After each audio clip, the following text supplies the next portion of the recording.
The rain lashed against the city streets, drumming on the rooftops and drowning the distant sounds of sirens. CIA agent Ryan Carter had been off duty for less than an hour, nursing a lukewarm coffee in a quiet corner of a 24-hour diner in Washington, D.C. It was one of the few places where no one looked twice at a man with tired eyes and a heavy past. He had spent years chasing ghosts, terrorists, spies, and threats to national security. But tonight, he was just a man trying to forget the weight of his job. Then, he heard it. A child's desperate scream, barely audible through the pounding rain. Ryan was on his feet before he had time to think. The instincts ingrained in him from years in the field took over.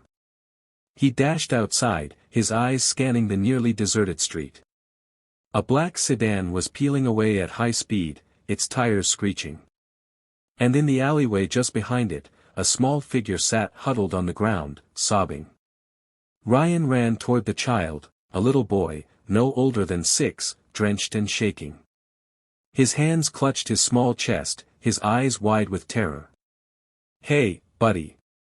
You're safe now," Ryan said, kneeling beside him. "What's your name?" The boy sniffled, his voice barely a whisper. "Ethan." Ryan glanced up at the receding taillights. His gut told him this wasn't just a random case of a lost child, someone had tried to take him. And Ryan wasn't about to let that happen. A race against time. Ethan could barely explain what had happened through his tears, but Ryan quickly pieced it together. 2 men had tried to grab him outside his mother's office, but he had managed to break free and run.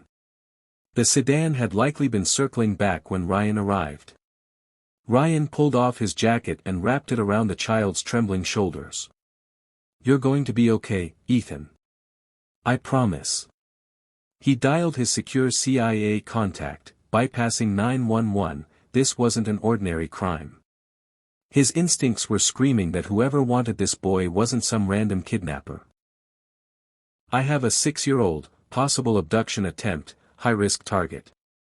I need an immediate background check on his mother," Ryan said into the phone. The response came back in seconds. "Ethan's mother is Helena Lawson." Ryan's stomach tightened. Helena Lawson wasn't just any mother, she was one of the most powerful lawyers in the country. A billionaire, a legal powerhouse, and an unshakable advocate for justice.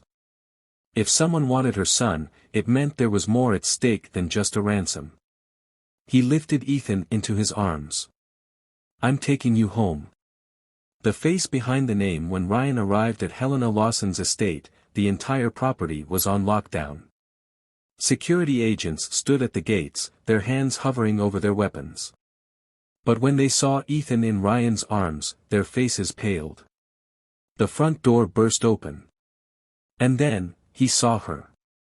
Helena Lawson, poised yet visibly shaken, ran toward them, her breath hitching in relief as she took her son into her arms.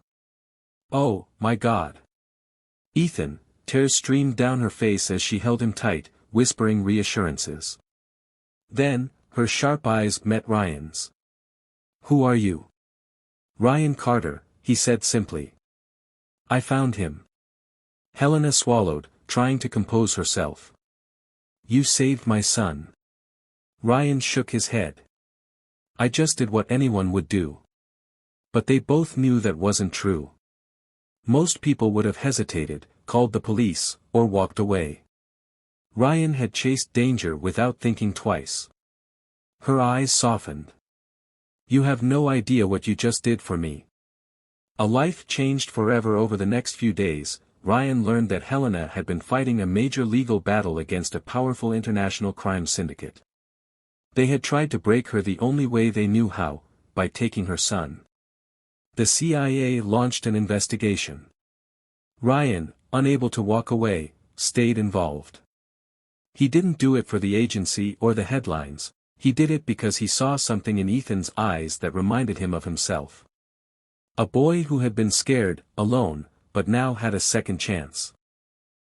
One evening, after the dust had settled, Helena found Ryan standing near the estate's gardens, looking out at the night sky. "You never asked for anything," she said softly. I don't need anything. She studied him. That's the problem with people like you. You give so much, and no one ever gives back. Ryan chuckled. I don't do this for rewards. Helena hesitated, then stepped closer. Then let me give you something you won't refuse. A fresh start. Ryan raised a brow. I know who you are, Ryan. I know what the agency takes from people like you. And I know the toll it leaves behind. I've spent my life fighting for people, but I've never had anyone fight for me the way you did. She reached into her pocket and handed him a small envelope. Inside is an offer, one that ensures you never have to walk alone again. A way out, if you ever want one. Ryan took the envelope, though he wasn't sure he'd ever open it. But as he looked at Helena, then at Ethan playing safely in the distance, he realized something. For the first time in a long while, he felt something unfamiliar. Hope. The heart of humanity. Ryan never considered himself a hero. He had spent too many years in the shadows, doing things most people never knew about.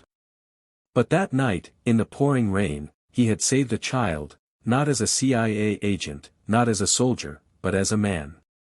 And sometimes, that was enough.